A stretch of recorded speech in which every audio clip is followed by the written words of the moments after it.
de retourner dans sa petite baraque. Rose, avec son petit sachet, était immédiatement montée sur les hauts du mont Saint-Clair. Et elle avait retrouvé Barberoussette. Elle lui avait expliqué qu'elle serait sienne, mais à deux conditions. La première, qu'elle puisse voir une dernière fois son fils, Bouzigues, en tête à tête, sans lui. Et la deuxième fois, elle pourrait retourner ce soir voir son mari et faire ses adieux à sa famille. Barberoussette acceptait tout et se sentait fort et surtout très joyeux. Demain, Rose serait la sienne. Il s'en allait donc de côté pour laisser Rose et le petit Bouzigues ensemble.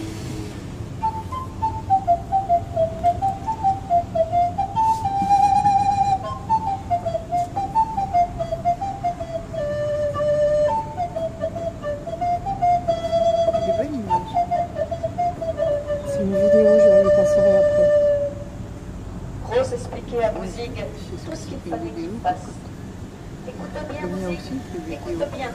Tu dois faire tout ce que je te dis. Puis, elle lui remettait dans la poche le petit sachet avec les 6 couleurs. Le bleu, le rouge, le jaune, le orange et le violet. Après des étreintes très douces, la Rose s'en retournait du côté de l'étang d'auto, dans la baraquette, avec son mari.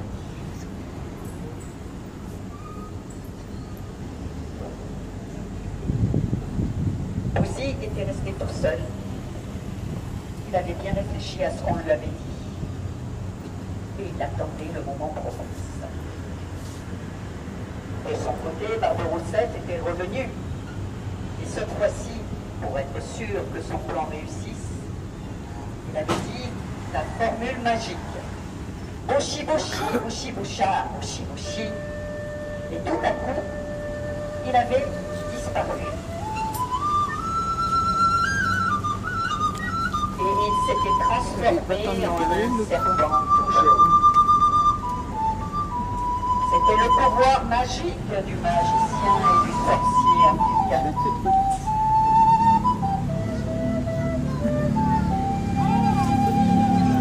Il pouvait à sa volonté terrasser toute personne, de près ou de loin. C'était le pouvoir absolu.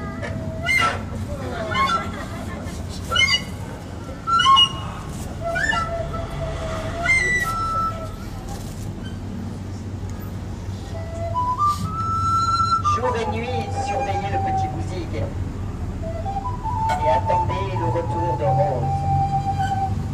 Bouzigues était tremblant de peur. Il attendait aussi le moment d'agir. Barberoussette avait décidé de faire une sieste, comme tous les serpents la côte, et s'installer tranquillement pour s'endormir. Bouzigues se disait que c'était le moment. Il fallait faire ce qu'on lui avait dit. Il était un peu tremblant, il était tout petit, il avait peur, mais il fallait y aller. Alors, tout doucement, en regardant bien autour de lui,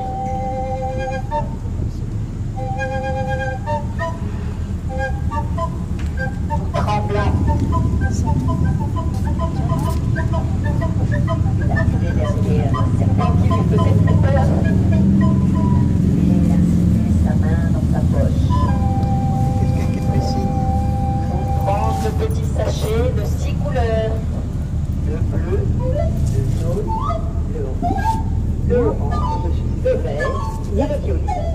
Et tout à coup, Oui, c'est laquelle? je vois sur le serpent toutes les couleurs.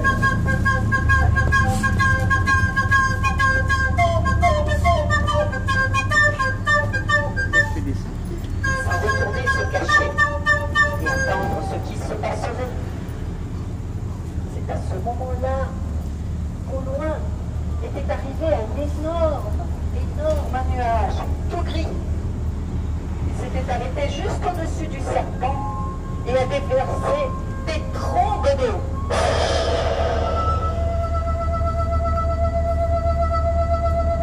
Le serpent se réveillait et il se mettait à tournoyer, pour monter,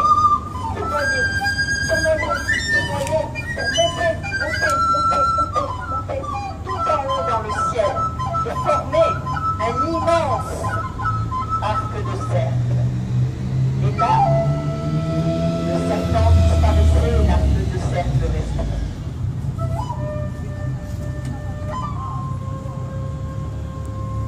Cet arc de cercle apparaissait à nouveau et prenait les 6 couleurs, petit Bouzy, et devenait un arc-en-ciel. Le rouge, le bleu, le jaune, le violet, le orange et le vert. C'est ainsi qu'au-dessus de tous les sétois et les sétoises était né l'arc-en-ciel, le premier arc-en-ciel au monde. Et aussi que tout le monde avait été débarrassé de ce terrible Aphrodite. Je suis l'amant des hommes, je porte couronne, et je suis de leur vie, la maîtresse et patronne. Et bien sûr je suis cruel, et bien sûr je suis très dur, et qu'on arrête de me déchirer. Toi, maîtresse du monde, sois bienvenue dans nos maisons.